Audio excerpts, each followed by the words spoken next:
Quando a gente fala de cura, a gente parte do pressuposto que tem algo para ser curado. Seja por causa da perda de um ente querido, um passado mal resolvido ou qualquer outro motivo. Todos nós sempre temos algo que precisamos observar e curar. É importante notar que a cura, na maioria dos casos, não vai fazer com que a sua vida volte a ser como era antes. Além do mais, é importante lembrar que esses acontecimentos mudam a gente, transformam e nos preparam ainda mais para a vida. É claro que o oposto também pode acontecer e tudo isso depende diretamente do fator cura.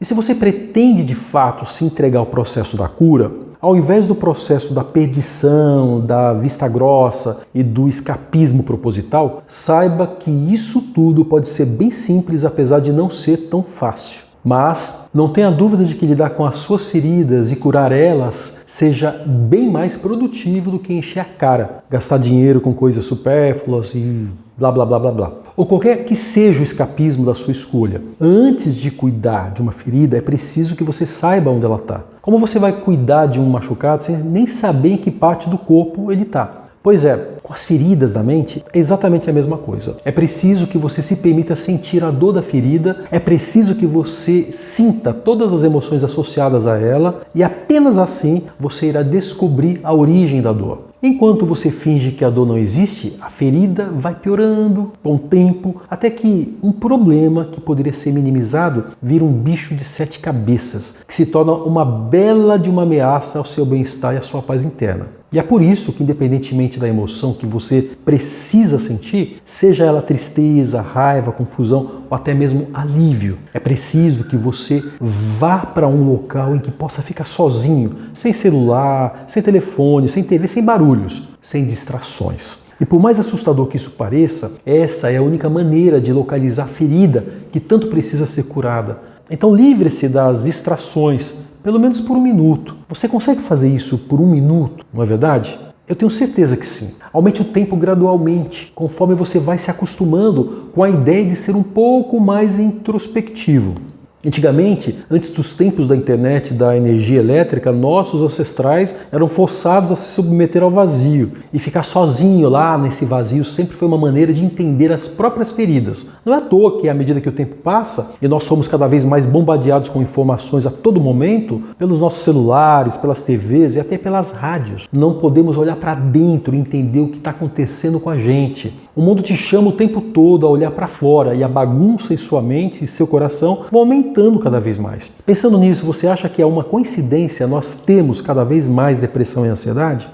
Claro que não, não é verdade? Simplesmente estamos desacostumados a ficar sozinhos com a própria mente. Todo dia, toda hora, todo momento estamos fazendo algo que nos ocupe. Nem que seja uma completa perda de tempo. Tudo para evitar a solidão, o tédio e as feridas. Mas o jeito moderno de escapar através do consumo infinito nas redes sociais não faz bem para o seu mundo interno, que te impede de dar atenção a si mesmo, ignorando completamente suas reais necessidades humanas. Agora que a ferida está atingindo níveis de dor insuportáveis, você se encontra nessa posição. É por isso que é necessário reservar parte da consciência para lidar com esses machucados internos. E certamente, caso você comece a incorporar esse hábito na sua vida, de minuto em minuto, você estará no caminho da cura. Claro que no meio dessa fase, desse processo, haverá altos e baixos. O luto, perda, culpa ou arrependimento não seguem uma trajetória linear. Vai ter dias, por exemplo, que vão ser bons e outros ruins, vitórias e derrotas. E a complexidade desse processo pode levar um tempo para ser assimilada pelo seu corpo e pela sua mente. E provavelmente vai deixar uma cicatriz na sua história. Um lembrete de se olhar diariamente, com certeza, vai te levar a ser uma pessoa mais completa e mais preparada para o futuro. Pois, como eu disse anteriormente, não existe sofrimento à toa. O que existe é sofrimento ignorado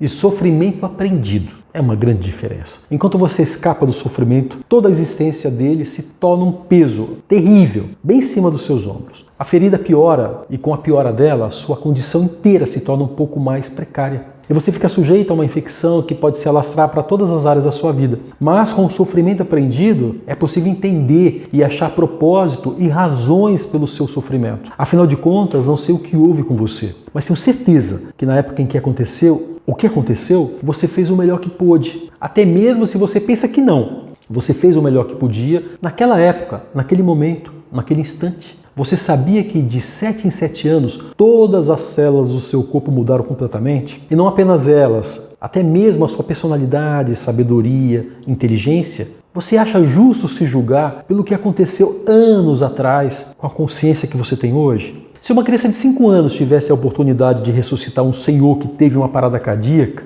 você a culparia por não ter salvado o senhor? Não, né? Ué, mas se a criança soubesse o que tinha que fazer, o tal do senhor não teria morrido, não é? Não é verdade isso? Então claramente a criança é culpada. Só que não, né? Faria sentido essa mesma criança que não conseguiu salvar aquele senhor se culpar 20 anos depois por não ter feito o que era necessário? Você não acha que isso seria um pouquinho absurdo? Pois é, mas por algum motivo, depois de adulto, a gente esquece de aplicar o mesmo princípio da justiça com a gente mesmo. E a gente se julga de maneira parcial, na maioria dos casos, contra si mesmo.